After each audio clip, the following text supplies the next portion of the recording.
할렐루야. 할렐루야. 오늘도 하나님께서 말씀으로 우리 가운데 역사하실 줄 믿습니다. 여러분 1990년대에 아주 히트를 쳤던 아들과 딸이라는 드라마가 있습니다. 기억하십니까? 이런 드라마였는데요. 최수종 씨 활약가 아니고 부부고 최수종 씨와 김희애 씨네요. 두 분이 주인공이었던 이름이 어떻게 되죠? 귀남이요. 네, 딸은요 후남입니다. 네, 그 이유를 좀 이따 설명드릴 텐데 제가 초등학교 때인가 중학교 올라갈 때인가 이 드라마를 봤었는데 지금도 이 귀남이 후남이가 기억이 날 정도니까요. 아마 많은 국민들이 사랑했던 그런 드라마로 우리 마음속에 남아있는 그런 작품이 아닌가 싶습니다. 청년들은 잘 모르죠? 네, 기억이 없는 이 드라마가 엄청난 화제를 모았었는데요. 첫 회부터 시청률이 지금은 상상도 할 수 없는데 40%가 넘는 첫 회부터 이렇게 방송을 했었고요. 드라마가 끝날 즈음에는 50%를 넘어서고 60%에 육박하는 그 정도의 사랑을 받았던. 그래서 심지어는 지금까지 우리나라 드라마들 가운데 역대 모든 드라마들 가운데 시청률 제2위에 올라있는 그 정도로 사랑을 받은 드라마 아들과 딸. 1위는 무엇일까요? 아니, 사랑 모임. 그래요. 중요한 건 아니에요. 아무튼 그 정도로 인기를 제가 한동안 대박이었거든요. 최민수 씨 이름이 그쪽이 대박이 크게 발전해요.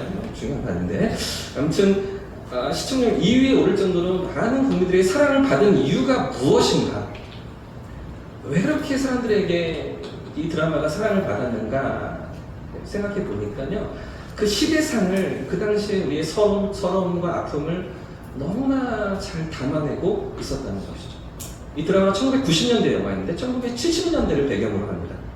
70년대 그 전쟁이 끝나고 이제 막 개발해 나가던 우리나라 성장해 나가던 국가 가운데 어떤 아픔이 있고 어떤 서러움이 있었는가 이름에도 잘 나타나는 거잖아요. 위로 딸만 셋이 있는 가정이었습니다. 딸을 이미 셋 낳았는데 네 번째 자녀를 낳았는데 쌍둥이인 거죠. 둘이 쌍둥이입니다. 아들을 낳았는데 아들의 이름을 뭘로 짓습니까? 귀한 아들이라고 귀남이라고 짓습니다. 그럼 딸의 이름 김희애 씨 이름이 무엇입니까? 왜 후남이에요? 그 뒤에 낳았다고 그냥 후남이에요. 아들은 너무나 귀하다고 귀남, 귀한 아들이라는 이름을 붙였는데 딸에게 남이 뭡니까? 남자, 아들 자체잖아요. 그러니까 후남, 아들 뒤에 태어났다고 그냥 이름을 갖다 붙인 거예요. 또 딸이 하나 더 마지막으로 태어납니다. 그 딸의 이름이 무엇일까요? 종말이에요. 종말이. 왜 종말일까요? 다시는 낳지 말자. 이제는 낳지 말자. 끝이라고. 종말이다. 이러면서 그 딸의 이름을 종말이라고 짓고 있는 이런 시대상. 이게 뭘 얘기하고 있을까요? 우리나라에 남아있던 남아선호 사상을 밝히는 거죠. 남아선호 사상. 아들은 귀하고 딸은 귀하지 못한. 그래서 여러분 이런 이름들만 생각해 보아도 그 70년대, 80년대 한국 사회가 얼마나 남자를 더 대우해 주었는지, 귀중하게 여겼는지 이런 것들 느껴지지 않으십니까? 여러분 그런 시대를 지나오셨잖아요. 저보다 더 지독하게 그런 상황들을 겪어 오셨잖아요. 그래서 그 중에 엄마가 항상 이랬습니다. 귀남이만 이뻐하는 거죠. 그 6남매 가운데서 그 아들만 유독 이뻐합니다. 계란 후라이를 해도 귀남이에게만 줍니다. 후남이는 온갖 구박을 받는데요. 다른 딸들도 다 구박을 받는데 그 중에서도 유독 김희애 씨가 후남이가 구박을 받습니다. 왜? 너 때문에 귀남이 앞길이 안 열리는 거야. 너 때문에 귀남이가 사주가 안 풀려. 뭐 이런 식으로 모든 탓을 후남이에게, 같이 태어난 후남이에게 책임을 돌리면서 온갖 구박을 퍼붓는 그런 어머니로 등장하는 그런 모습이 있잖아요. 사실 공부도 이 후남이가 훨씬 잘했거든요. 전교 1등을 합니다. 늘 성적을 받아온 전교 1등인데 귀남이는 공부도 못해요. 응습과지로 자라서 뭐 공부에 대한 욕심도 없어요. 그런데도 불구하고 대학을 누구만 보내기로 합니까? 귀남이만 보내기로 합니다. 후남이는 전교 1등인데 대학 갈 필요 없어. 너는 일이나 하다가 시집이나 잘 가면 돼. 뭐 이런 얘기들을 했던 시대가 이 당시. 지금은 상상도 할 수가 없죠. 지금은 아들을 타면 아들을 낳으면 잘 모르겠어요. 딸을 낳으면 비행기를 탄다 뭐 이런 얘기가 있잖아요. 그렇죠?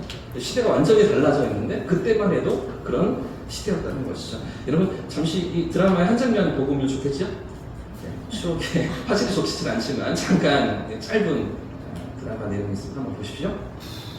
역작, 격작 시청률 61%를 기록한 1990년 장미입니다. 11%. 쌀 팔아치고 그리고 저 미역이랑 갱내 안 나게 팍팍 주물러가지고 빨아 건져라.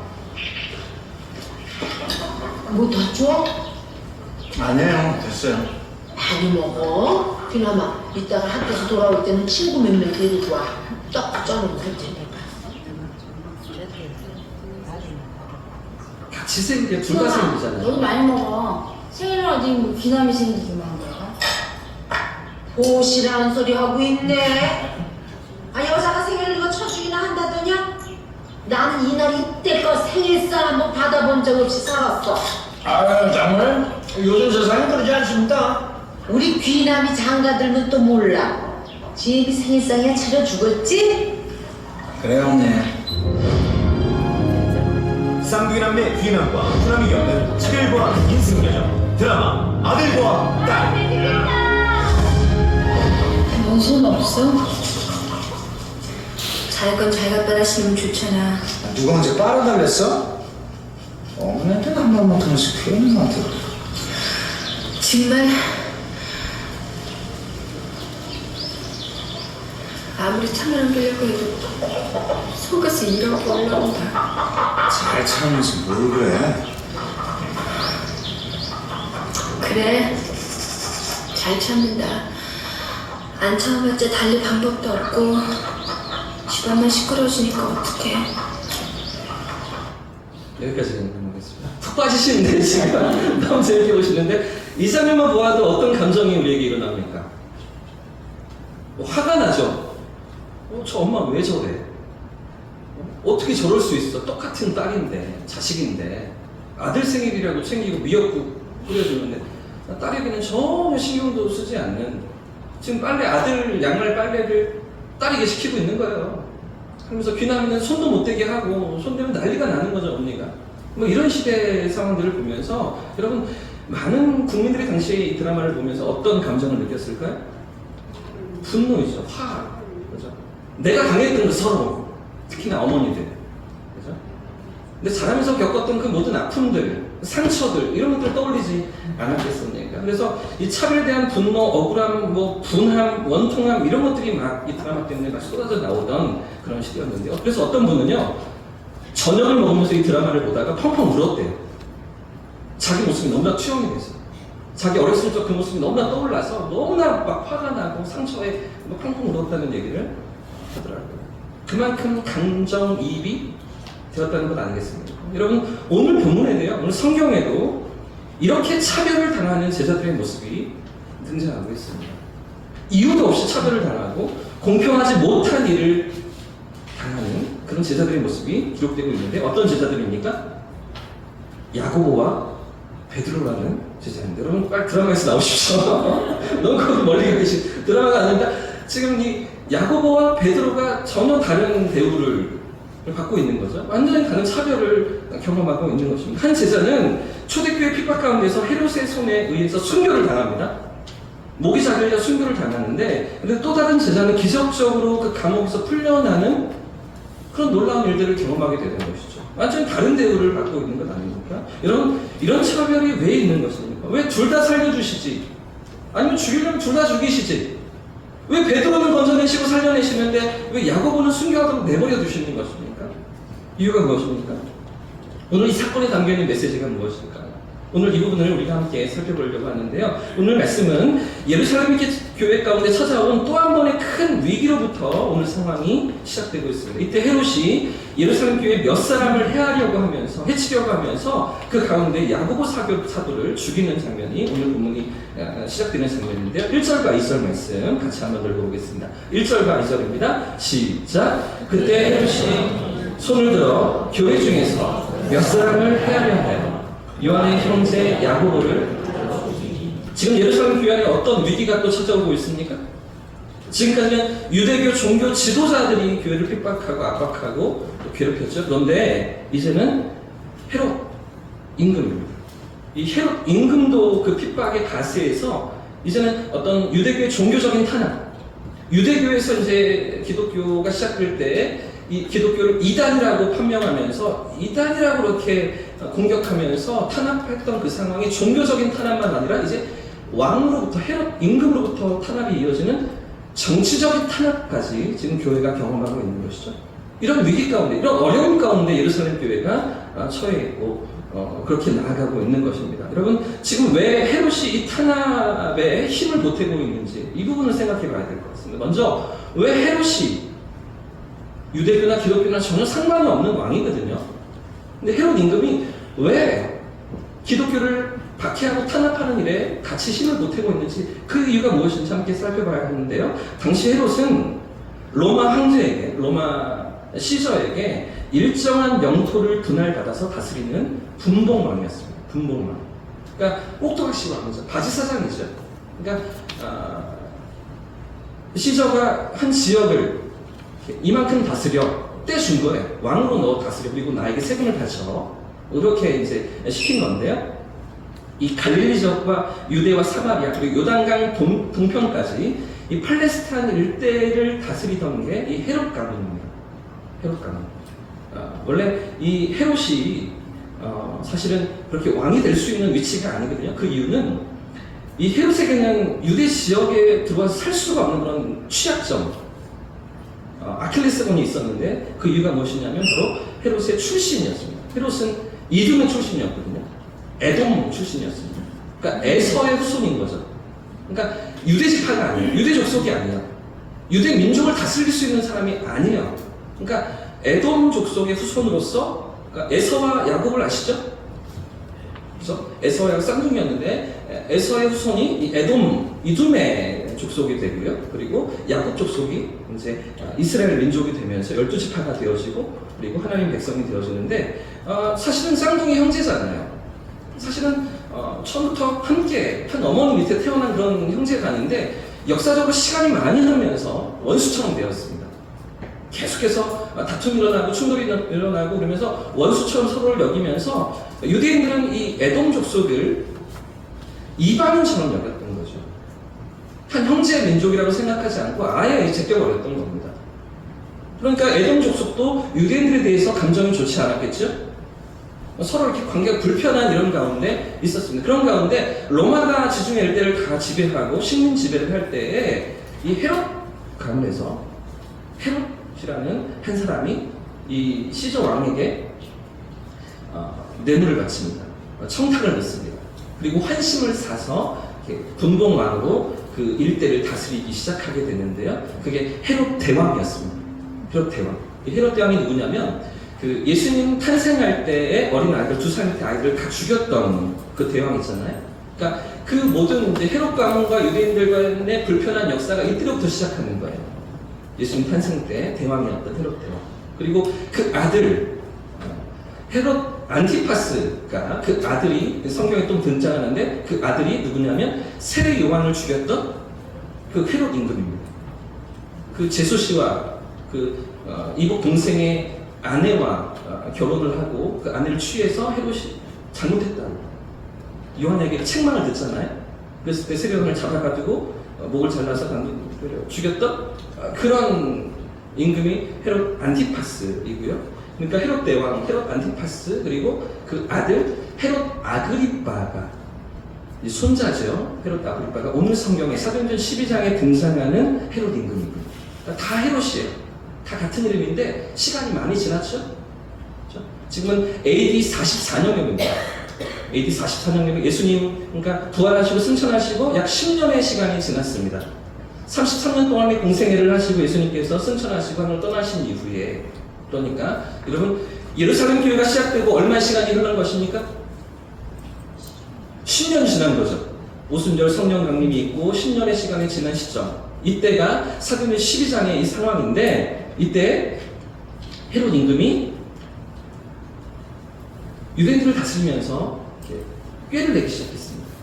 유대인들의 마음이 좋지가 않은 거예요. 헤롯 가문에 대해서 계속해서 좀 반발하고 충돌을 일으키고, 왜 그러냐면 로마의 식민 지배를 받는 것도 괴롭고 속상한데, 근데 에돔 임금을 또 모시고 살아야 되는 이 형편에 유대인들 늘 불만이었던 거예요. 어떻게든 이것들을 타개하고 저들을 몰아내고 자유를 얻고 독립을 얻고자 하는 사람들이 곳곳에서 일어났던 거죠. 반란도 일어나고, 그런 사람 중에 하나가 예수님 대신에 풀려났던 바라바라는 죄수였습니다. 무장 폭력을 일으키고 테러를 일으키고 독립을 추구했던 이런 사람들이 있었기 때문에, 이런 가운데 헤롯 임금은 편안하게 통치를 이어가기 위해서 유대인들의 환심을 사기 시작합니다. 바리새파의 그 전통을 아주 적극적으로 지지하고요, 바리새인들의 어떤 그 관습과 율법과 전통을 아주 힘있게 지지해주는 그런 일들을 이 헤롯 아그리빠가 하게 되고요. 더 나아가서 예루살렘 성전 그 주변에 도 성벽을 재건하는데 새로 성벽을 재건해 줍니다. 헤롯 왕이 자기 돈을 들여서, 그래서 유대인들 환심을 사기 위해서 그 예루살렘 성벽을 새롭게 지어주는 이런 환심도 사게 되고요. 더 나아가서 오늘 이 장면까지 이어지고 있는 것이죠. 유대인들이 지금 이단이라고 생각하는, 유대인들이 그렇게 싫어하는 기독교를 핍박하는데 헤롯 임금이 지금 힘을 못 빼고 있는 것입니다. 그 교회와 성도들을 핍박하면서 더 유대인들의 환심을 살려고 하는데, 여러분 보십시오. 지금 이런 가운데 예루살렘 교회 성도들 중에 몇 사람을 해치려고 하면서 그 중에 가장 첫 번째로 사도 야고보를 죽였는데, 그런데 유대인들의 반응이 어떠한가 보십시오. 유대인들이 어떻게 반응하는가. 3절 말씀 같이 한번 들어보겠습니다. 3절 시작. 유대인들이 이 일을 기뻐하는 것을 보고 베드로도 자비할세 때는, 여러분 유대인들이 어떻게 반응했습니까? 너무 즐거워하는 거죠. 그거 잘했다고, 헤롯 왕 잘하셨습니다, 정말 우리가 원하던 것입니다, 이러면서 그 늘 불만을 갖고 있고 왕에 대해서 늘 안 좋게 생각하던 부정적이었던 민심이 아주 호의적으로 변하고 있는 거예요. 헤롯 임금에 대해서 아주 적극적으로 좋아하고 반응하는 이런 경험들을 하면서, 자, 그래서 보십시오. 유대인들이 이 일을 기뻐하는 것을 보고 어떻게 해요? 베드로도 잡으려는 거죠. 베드로도 잡아 죽이기로 지금 마음 먹은 겁니다. 그러니까 아예 이제 작심을 하고서 본격적으로 예루살렘 교회와 성도들을 핍박하고 다 잔멸해 버림으로써 유대인들에게 더 인기를 얻고 칭찬을 얻고 이러기를 원했던 헤롯 아그리빠였던 것인데요. 그런데 여러분, 여기까지의 상황이 오늘 본문의 배경이고요. 자, 이런 상황 가운데서, 이런 본문 앞에서 우리가 만나는 고민이 무엇입니까? 이런 상황 가운데 우리가 지금 만나는 문제가 무엇입니까? 그런데 왜 베드로는 살아나는가 하는 거죠. 왜 야고보는 순교하고 말았는데 왜 베드로는 하나님께서 살리시는가 하는 이 문제입니다. 여러분, 왜 한 사람은 죽도록 내버려 두시고 한 사람은 그 위험천만한 감옥에서 탈출시키시는 것입니까?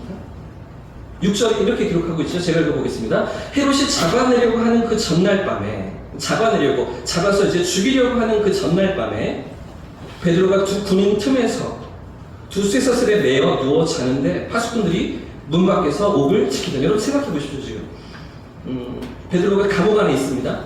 근데 그 곁에 군인들을 붙여둔 거예요. 감옥 안에까지. 절대로 도망치지 못하도록.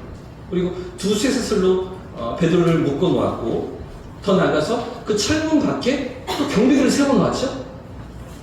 시간별로 이 근무를 바꿔가면서 이 감옥을 지키라고 그렇게 지금 보초들을 세워 놓은 것이죠. 그런데도 불구하고 하나님께서 어떤 기적을 일으키십니까?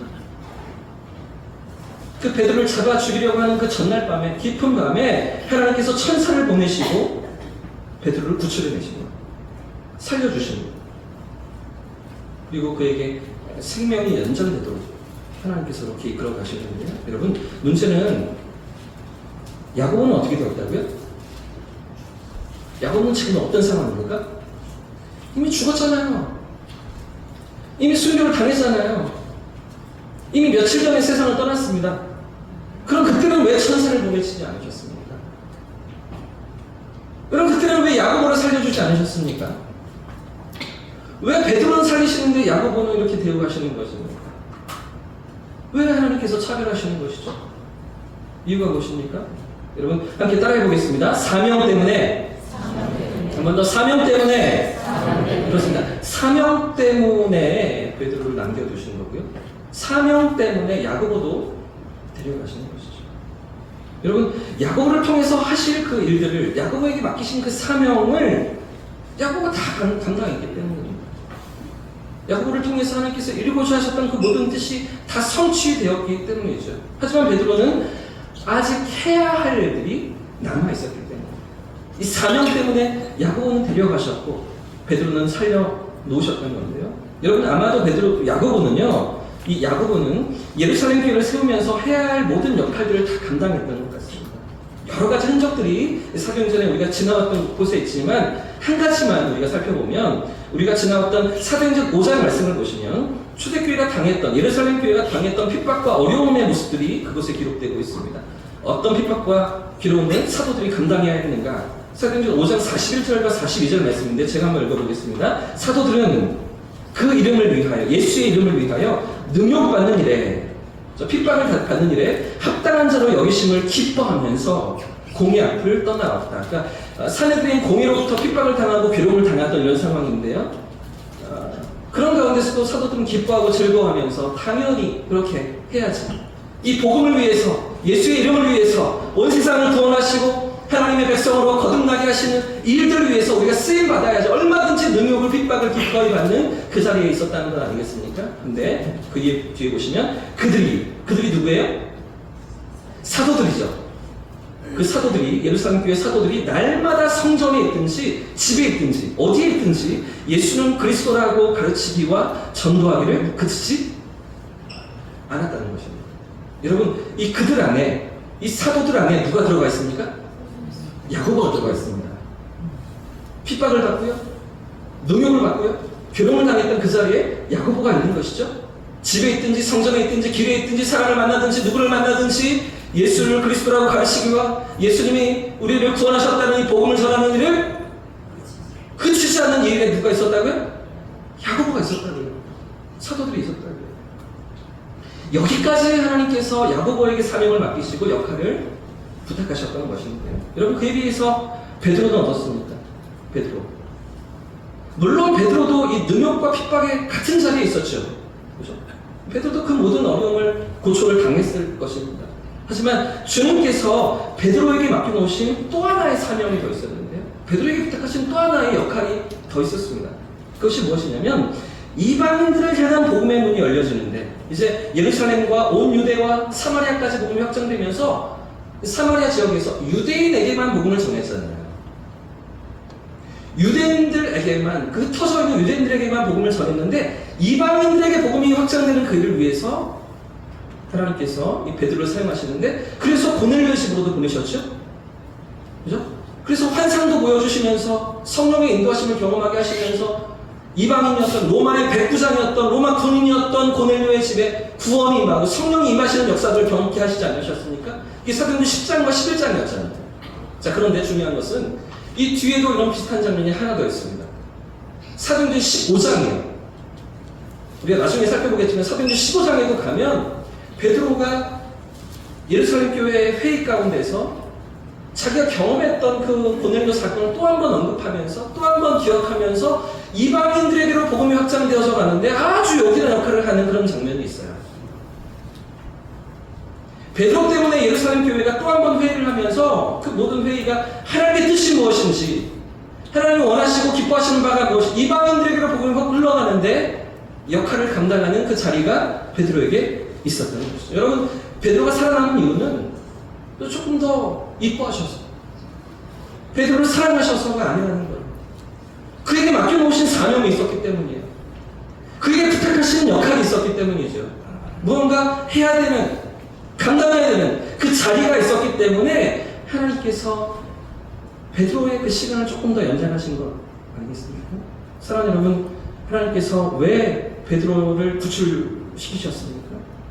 왜 그의 생명을 연장시키셨습니까? 이 사명 때문이었어요. 그에게 남겨져 있는 사명이 있었기 때문에. 여러분, 야고보는 그 사명을 다 감당했던 거죠. 다 이루었던 겁니다. 하나님의 부르심을 받아도 여한이 없는 거죠. 그러나 베드로는 어떻습니까? 아직 해야 할 역할이 남아있습니다.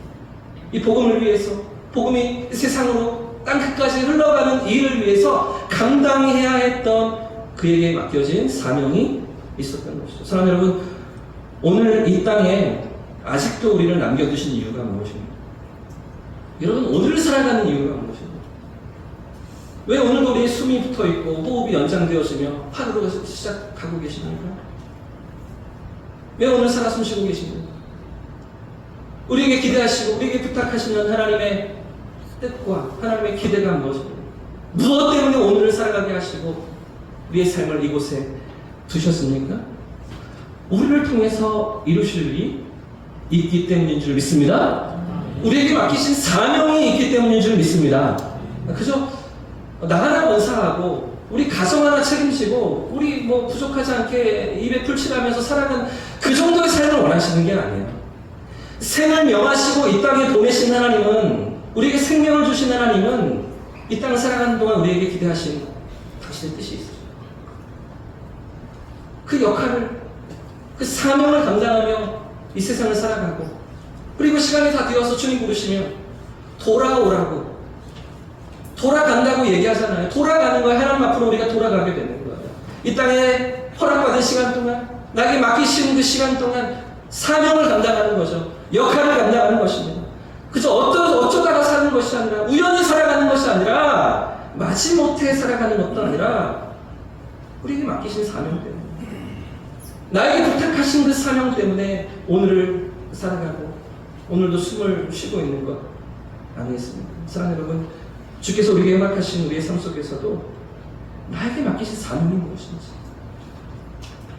나에게 부탁하신 그 사명이 무엇인지, 왜 오늘을 살아가게 하시는지, 수많은 인생들이 살아가는 이 세상 속에서 나를 부르시고 백성 삼으시고 하나님의 사랑과 그 은혜를 알게 하시면서 나를 찾아오신 하나님의 뜻과 계획이 어디에 있는지, 그것을 붙들고 살아가는 저와 여러분 되시기를 축복합니다.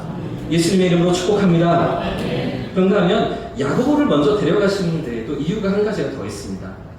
사명을 다 했기 때문이기도 하지만 야고보를 데려가시면서 하나님 뜻하신 바가 있었는데요. 한 번 더 따라해 보겠습니다. 복음의 확산을 위해서, 복음의 확산을 위해서, 그렇습니다. 이 복음이 확장되는 데를 위해서 하나님께서 야고보를 순교의 제물로 받으시는데요.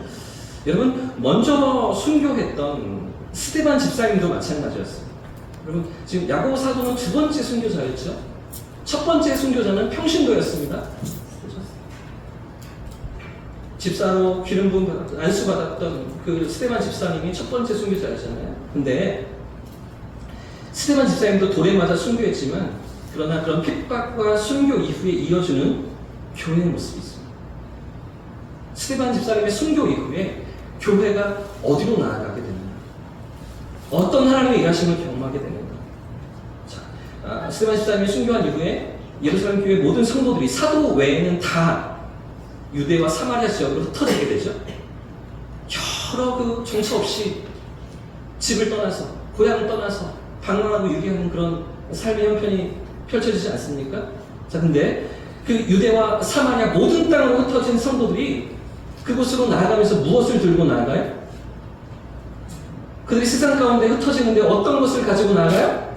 복음을 들고 나아가요. 예수 그리스도의 이름을 들고 나아가요. 십자가의 복음을 들고 세상 가운데 나아가는 것이죠. 그리고 예루살렘에서 시작된 그 복음의 역사를 온 세상으로 흘려보내는데 이 성도들이 쓰임 받잖아요. 그 가운데 스데반 집사님의 순교가 있는 거예요.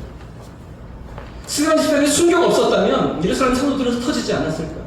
이곳이 솟아오는, 여기에 머물면서 그 안에 함께하면서 즐거움을, 교제를 같이 누리면서 떠날 생각을 하지 않았겠죠. 그렇지만 스데반 집사님의 순교 때문에 복음이 세상으로 흘러가는 거 아니겠습니까? 온 유대로 이방인이라고 생각되었던 사마리아인들에게까지 그 복음의 역사가 흘러가면서 사마리아에서 며칠 어떤 사람들이 우연히 헬라인들에게도 복음을 전하였는데 그들도 그 복음을 받아들이는 것을 보면서 안디옥 교회가 시작되지 않았습니까? 이 모든 복음의 역사가 스데반 집사님의 순교로 인하여서 확장되고 있었던 것이죠. 그 핍박과 그 순교 가운데서 하나님의 놀라운 일들이, 하나님의 위대한 역사가 진행되고 있더라는 것입니다. 여러분, 오늘 야고보 사건도 마찬가지인데요. 이 야고보의 순교도 하나님께서 귀하게 받으십니다. 귀하게 사용하십니다. 여러분, 우리가 생각할 때는 순교면 끝이잖아요. 순교면 그걸로 다 더 이상 뭐가 없는 거 아니야? 순교면 그보다 더 큰 괴로움이 어디가 있어요? 그런 어떤 비참한 죽음이 어디 있어요? 우리는 생각하지만 하나님의 뜻은 전혀 다른 데 있는 거죠. 하나님의 섭리는 우리의 생각보다 더 크고 놀라우죠. 우리는 잠깐 이 세상을 80년, 90년 살아가는 이 시간을 두고서 어떻게 살 것인가? 어떻게 누릴 것인가? 어떻게 하면 남들보다 더 조금 많이 가지고 남부럽지 않게 살 것인가? 아둥바둥거리지만 하나님의 시간은 영원하신 거예요. 하나님의 관점은 영원 가운데 있는 거예요. 그 하나님과 영원한 나라에서 함께 사는 그 천국의 하나님 나라의 관점에서 우리를 바라보시면서 어떤 상급으로 우리를 채우실 것인지, 어떤 멸류관을 우리에게 씌우실 것인지, 그 계획 가운데 우리의 삶을 인도하시는 건 아니겠습니까? 세상 사람들이 생각할 때는 개 같은 죽음, 아무런 의미 없는, 아무런 영광이 없는 그런 죽음 아니겠습니까? 그러나 하나님은 귀하게 사용하시는 거죠. 영광스럽게 받으시는 거예요. 놀랍게 야고보의 순교를 사용하시는데요. 오늘 사도행 12장에서 우리가 살피고 있는 이 베드로의 탈출, 그리고 야고보의 순교, 이 모든 이야기의 결론은 12장 24절로 귀결되어집니다. 12장 24절 말씀인데요. 24절 말씀 같이 함께 읽어보겠습니다. 24절 시작. 하나님의 말씀은 흥하여 어떻다고요? 하나님의 말씀이 흥하게 되는 거죠. 야고보 사도는 순교를 당했는데, 그죠? 주의 복음의 역사는 더 놀라운 부흥의 역사를 나누는 거예요.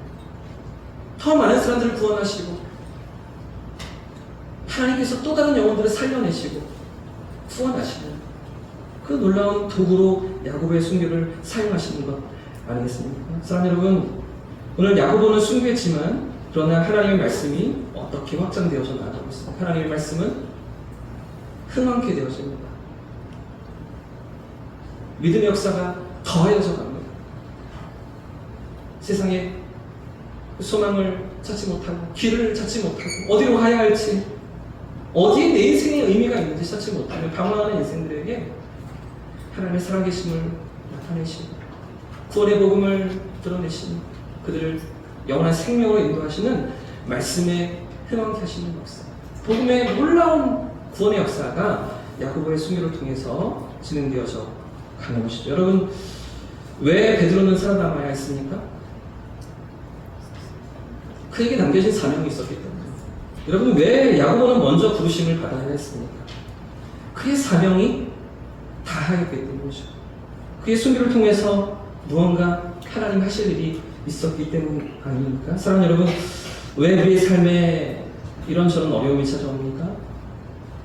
하나님께서 우리를 사랑하시는데 왜 우리 앞에 고난이 내 길목을 가로막습니까?